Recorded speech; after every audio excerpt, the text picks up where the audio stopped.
કિશનવાડીમાં દબાણ શાખાની કાર્યવાહીનો fiasco. તામઝામ police બંદોબસ્ત સાથે પહોંચેલી ટીમ વિલા મોઢે પરત ફરી. રસ્તા રેસમાં આવતા દબાણો દૂર કરવા પહોંચી હતી દબાણ શાખાની ટીમ. કાર્યવાહી પૂર્વ માપણી કરી માર્કિંગ કરી નોટિસ પણ આપવામાં આવી હતી. છેલ્લી ઘડીએ ટીડીઓ વિભાગના અધિકારીઓ પાણીમાં બેસી ગયા. 1 કલાક સુધી વિસ્તારમાં આટાફેરા કર્યા બાદ કાર્યવાહી સ્થગિત કરવામાં આવી હતી. પોલીસ બંદોબસ્ત, જેસીબી સહિતની વ્યવસ્થા છતાં પરિણામ શૂન્ય. એક દુકાનદારે ધમકી આપતા અધિકારીઓ કાર્યવાહી સ્થગિત કરી રવાના થઈ ગયા હતા. Report by Nikhil ગાયકે. આજરોજ આપણે વડોદરા શહેરમાં ગધેડા માર્કેટ 4 રસ્તાથી ઠેકાનાથ સ્પર્ધા સુધીના રોડ પર રસ્તા રેસામાં આવતા દબાણો જે હોય કાચા પાકા એ દૂર કરવા માટે લોકોને જાણ કરી છે અને નોટિસ આપી છે. એટલે અઠવાડિયા 10 દિવસનો સમય આપ્યો છે એમને કે એમને જાતે દૂર કરી દેવાનું રહેશે.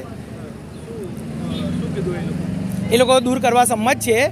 2 દિવસનો સમય માગ્યો છે. એ લોકો 2-3 દિવસમાં કરી દેશે એમ. વારસિયા પોલીસ સ્ટેશનના પોલીસ સ્ટાફને સાથે રાખી, પીઆઈ સાહેબને સાથે છે, એમને સાથે રાખીને આ પ્રોગ્રામ હાથ ધરેલ છે. નામ કેયુર મિસ્ત્રી.